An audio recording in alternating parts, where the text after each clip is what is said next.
Assalamualaikum warahmatullahi wabarakatuh. Perkenalkan, nama saya Doro Anissa dari Prodi Tadris IPS 1A dengan NIM 12111142070 dengan mata kuliah Landasan Pendidikan IPS dan dosen pengampu yaitu Bapak Nurdiansyah MPD. Baiklah, di sini saya akan mempresentasikan hasil PPT untuk UTS saya dengan materi landasan hukum yuridis pendidikan.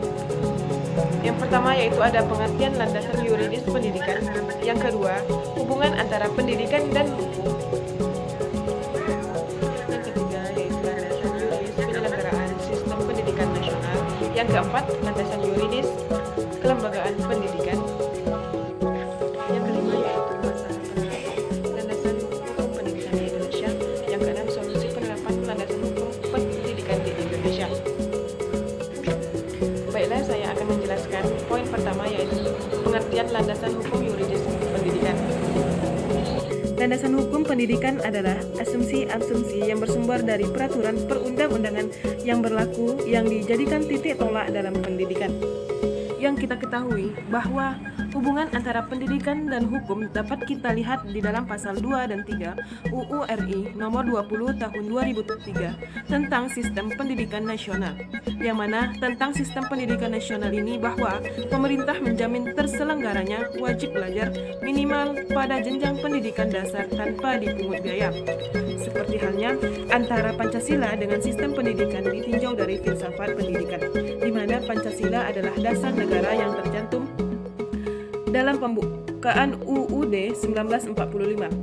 Pancasila sebagai dasar negara untuk alat pemersatu, sumber dari segala sumber hukum, pandangan hidup bangsa, dan landasan yuridis penyelenggaraan sistem pendidikan nasional.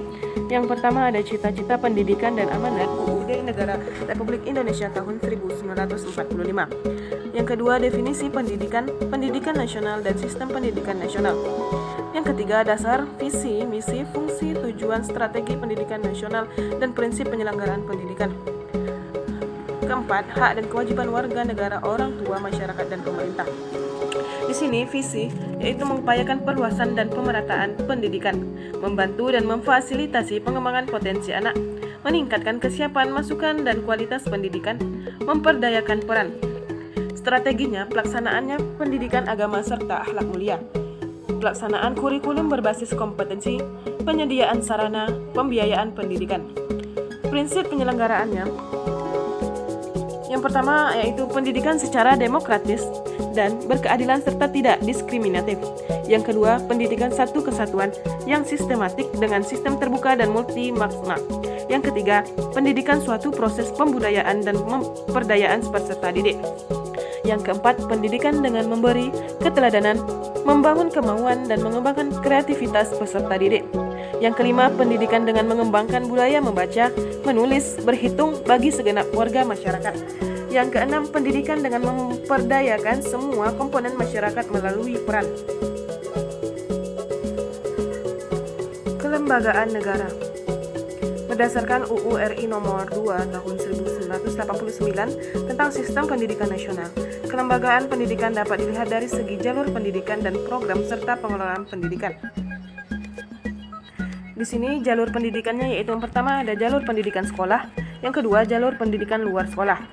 Kemudian program dan pengolahan pendidikannya itu yang pertama jenis program pendidikan terdiri dari pendidikan umum, pendidikan kejuruan, pendidikan luar biasa, pendidikan kedinasan, dan pendidikan keagamaan. Kedua, kurikulum program pendidikan yaitu kurikulum nasional dan kurikulum muatan lokal. Solusi untuk mengatasi masalah hukum pendidikan di Indonesia adalah para pendidik dan masyarakat umum perlu bersikap dan bertindak positif menyukseskan program pendidikan nasional. Yang pertama yaitu solusinya memberikan dorongan kepada peserta didik dan masyarakat untuk belajar secara terus-menerus. Yang kedua, mengurangi beban kerja anak-anak. Yang ketiga, membantu untuk merangsang kemauan belajar anak-anak dan peserta didik. Yang keempat, memberikan pemahaman kepada masyarakat umum dan kepada semua pihak akan pentingnya pendidikan. Yang kelima, para pendidik harus bersedia berkorban dan meluangkan waktu demi berhasilnya proses dan tujuan pendidikan.